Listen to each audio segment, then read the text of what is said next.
Bwana Yesu asifiwe. Ndugu mtazamaji wangu na msikilizaji wangu wa Radio Baraka TV, nikukaribishe katika tafakari ya neno la Mungu. Jina langu naitwa Mchungaji Derrick Tedison Skombe. Naomba tuombe. Baba, katika jina la Yesu Kristo na kwa damu ya mwana kondoo, wewe ni baba yetu na wewe ni Mungu wetu. Uliyetulinda ni wewe Yesu. Uliyetuepusha na mabaya ni wewe. Na kama si wewe Bwana, yamkini hata leo tusingefika.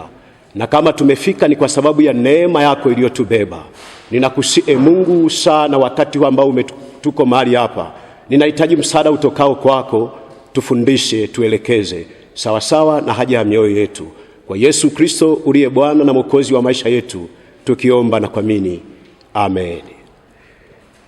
Neno ambalo tutatafakari kwa pamoja linatoka kwenye kitabu cha Injili ya Luka Mtakatifu sura ya 16, mstari wa 16 hadi ule wa 31.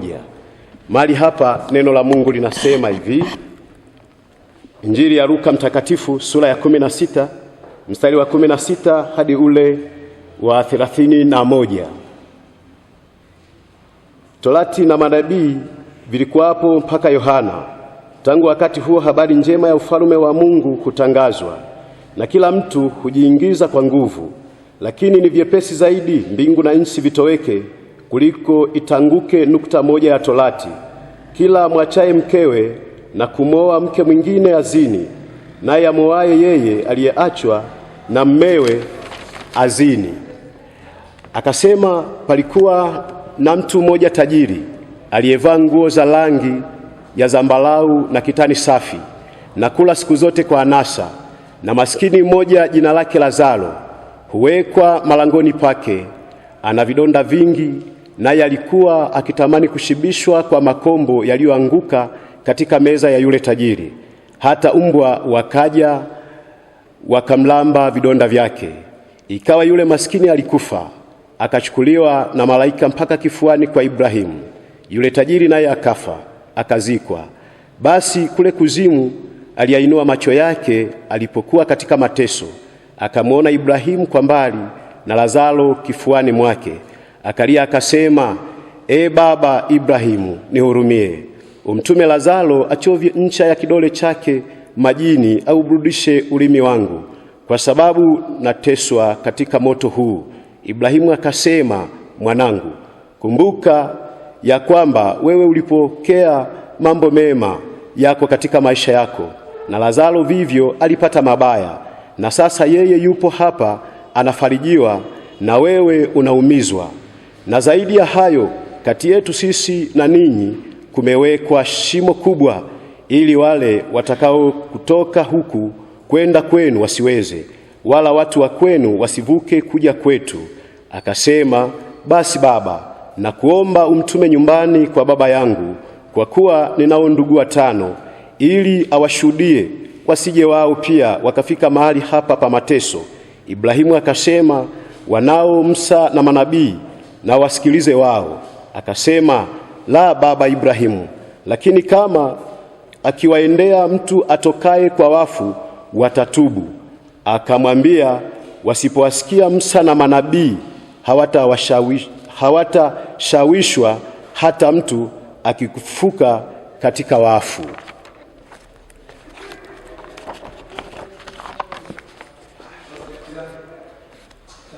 Ndugu mtazamaji wangu na msikilizaji wangu wa Radio Baraka, natamani tufanye tafakari, na kichwa changu cha somo,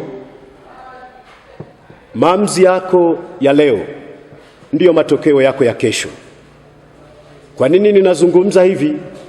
Nataka uelewe kwamba kile unachokifanya leo, hicho ndicho kinaandaa kesho yako. Kesho yako iliyo njema, kesho yako iliyo bora, inategemea leo unaandaa nini kwa ajili ya hiyo kesho. Hakuna kesho njema kama kuna leo mbaya. Ndiyo, natamani utafakari kwenye hii mistari ambayo nimeileta kwako. Kwenye hii mistari ambayo nimeileta ina mambo mawili. Ukitazama kwa macho ya ndani utagundua kuna mambo mawili ambayo yapo kwenye hii mistari. Jambo la kwanza unaliona tunapoanza mstari wa 16 na ule wa 18. Mahali hapa Biblia inazungumza kwa habari ya sheria na ufalme wa Mungu. Sheria ipo tangu Musa, manabii, na ufalme wa Mungu umekuwa unahubiriwa. Ukisoma mahali hapa unaiona sheria ipo siku zote, na kazi ya sheria ni kuelekeza tu kwamba jambo hili liko hivi. Sheria ni amri, sheria ni maelekezo, hakuna mjadala, ukifanya ni kosa. Na unapokwenda mstari wa 17, Yesu anajaribu kuzungumzia kwa habari ya talaka. Kwa nini anazungumzia habari ya talaka? Anataka atambulishe kwamba ndoa ni agano takatifu ambalo haliwezi kuvunjika kwa namna yoyote ile, linahitaji uaminifu wa kweli. Kwamba kwenye ndoa, kwa kuwa kuna agano la kimungu, Mungu haruhusu talaka kwa sababu anahitaji walioingia kwenye ndoa wawe waaminifu. Na ndio maana haoni sababu yoyote inayoweza kutokea hata kusababisha ndoa kuachika au ndoa kuvunjika. Kwa nini?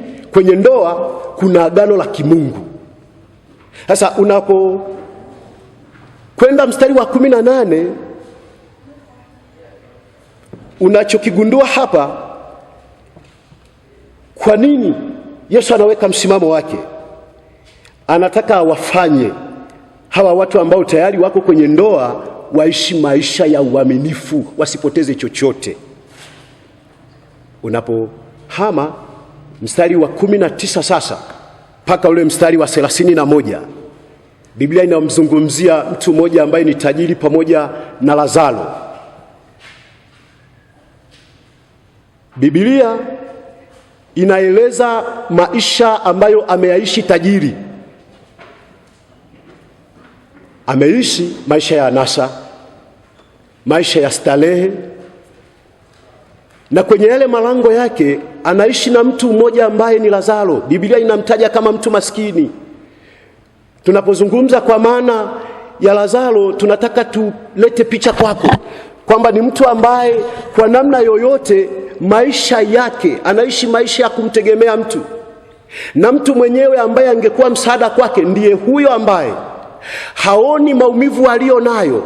Na Biblia inaeleza kabisa kwamba huyu mtu hata chakula anacholishwa anakula yale makombo yanayodondoka mezani. Yaani vile vyakula ambavyo anakula tajiri, yale makombo ndio chakula cha huyo maskini Lazaro. Biblia inaelekeza baada ya watu hawa wote wawili wamekufa, tajiri amekufa, anapokufa anashuka kuzimu. Lazaro anapokufa anaenda moja kwa moja kifuani kwa Ibrahimu. Nataka nikuelekeze kitu hapa. Na Mungu akikupa neema ya kujua kile unachokifanya leo kinaweza kukusaidia ama kinaweza kisikusaidie. Na mahali hapa nataka nikupe picha ili ujue. Ibrahimu anapomwambia kwamba yani hata mtu angetoka huku aje huko afundishe hawawezi kumwelewa, ana maana hii. Leo inawezekana na wewe unasikiliza vizuri neno la Mungu, lakini muda wa kutengeneza maisha yako hauna kwa sababu ya nafasi ulionayo. Na inawezekana aina ya maisha unayoishi leo wakati mwingi amekutenga na Mungu. Unaona dunia ni ya kwako kwa sababu chochote unaweza kufanya. Pesa inajibu, unaweza kubadilisha chochote unachokitaka, maana una nafasi na nguvu unazo. Tajiri alisahau akajua maisha hapa duniani ni ya kudumu. Alisahau kwamba baada ya maisha hapa duniani yako maisha mengine. Na kwa sababu alisahau, alijua yeye ni Mungu mtu. Alichokiona kinafaa ndicho alichokifanya bila kuangalia kina madhara upande wa pili. Haoni maumivu ya huyu mtu mwingine ambaye anakula makombo ya vyakula na vyakula. Anachoangalia, anaangalia maslahi yake mwenyewe. Hajui baada ya haya maisha yako matokeo. Ndiyo maana nimekwambia Maamuzi yako ya leo ndiyo matokeo yako ya kesho. Leo ningekushauri tengeneza mambo yako, kwa sababu haujui kesho yako. Kesho yako imefichwa. Mali sio dhambi. Unamiliki vitu vingi, sisemi ni dhambi, miliki. Lakini unapovimiliki pia ujue kuna aliyekupa, kwa sababu kuna watu wengine wanalia, na wao ni wapambanaji kama wewe, wanajitahidi usiku na mchana, hawalali ili wawe kama wewe. Lakini inawezekana hiyo mali ikatengeneza kiburi ndani yako, na ukamsahau hata Mungu, na kisha ukawasahau wengine. Leo ninakukumbusha, mali ulizo nazo zisikutenge na uso wa Bwana. Mali ulizo nazo zisiwe fimbo. Mali ulizo nazo ziwe baraka kwa wengine. Pesa ulio nayo iwasaidie wengine. Mara ngapi umewaona wajane? Mara ngapi umewasaidia wasiojiweza? Mara ngapi umekuwa sababu ya watu wengine kuvuka? Mara ngapi umewahudumia wale ambao hawana chakula? Mara ngapi umewasaidia wanaohitaji msaada? Mara ngapi umemshukuru Mungu? Mali sio dhambi, na kuwa tajiri sio dhambi, ila mali inapoleta kiburi, hapo ndipo tunapoona uovu. Ninakusihi na ninakuombea kwa Mungu, kama Mungu amekubariki, ninakuombea uwe baraka kwa watu wengine. Kama Mungu amekuinua, basi jitahidi sana kuwainua watu wengine. Kama Mungu amekupandisha juu sana, jitahidi sana kuwa daraja kwa wale watu ambao wanahitaji msaada wako. Uwe sababu ya kuwatia moyo waliokata tamaa, waliochoka. Wanapokuona waone matumaini yao yanarudi. Waliokata tamaa wanapokuona wanaliona tumaini jingine, kwa sababu wameuona msaada, kwa sababu Mungu amekubariki. Haujui kesho yako. Tajiri angejua kesho yake ina maumivu namna hii, angetengeneza kabla. Tajiri angejua kama mwisho wa haya maisha aliyoyaishi ni mateso, angetengeneza kabla. Na kwa sababu ya yale mateso, anaona ni mateso yanatisha, anatamani, kwa kuwa kuna ndugu zake wako duniani, laiti wangetengeneza, laiti wangetubu. Aliko kunatisha, aliko kunaumiza, aliko hatamani na watu wengine waende. Ndiyo maana anasema ingewezekana mtu aliyeko huku tuliko, kama angetoka, angeenda kuwahubiria wale watu, wangetubu. Lakini anachoambiwa ni kwamba hata angetoka mtu kutoka huku akaenda kuwahubiria, yawezekana hawawezi kuamini. Leo nikukumbushe katika jina la Yesu, rudi kwa Mungu. Inawezekana maisha uliochagua sio sahihi. Kesho yako huijui, na hujui kama kesho utafika.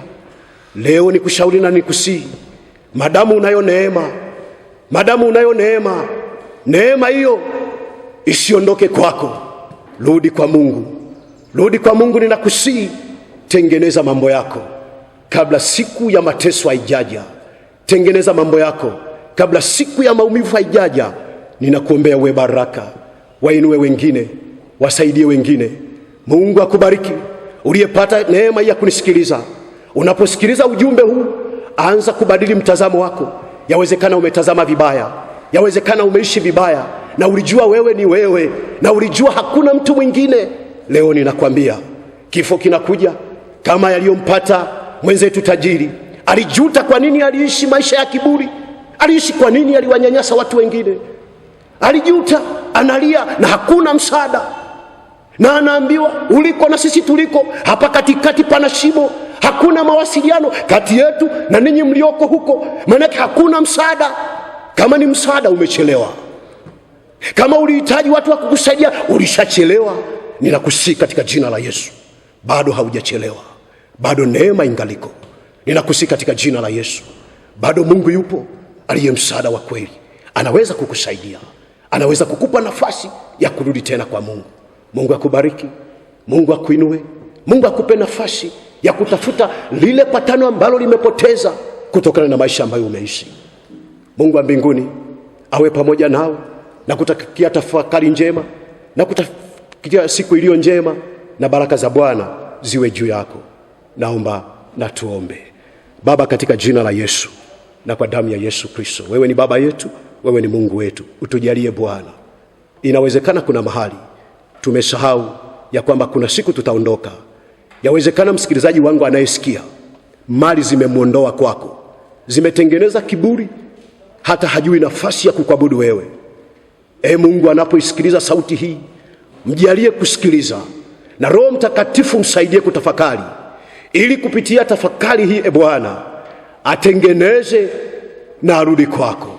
Katika jina la Yesu Kristo na kwa damu ya Yesu Kristo, utusaidie Bwana kufanya maamuzi sahihi, ili turudi kwako, tuishi kwako siku zote. Kwa Yesu Kristo uliye Bwana na Mwokozi wa maisha yetu, tunaomba na kuamini. Amen.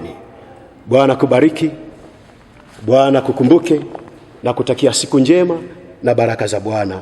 Amen.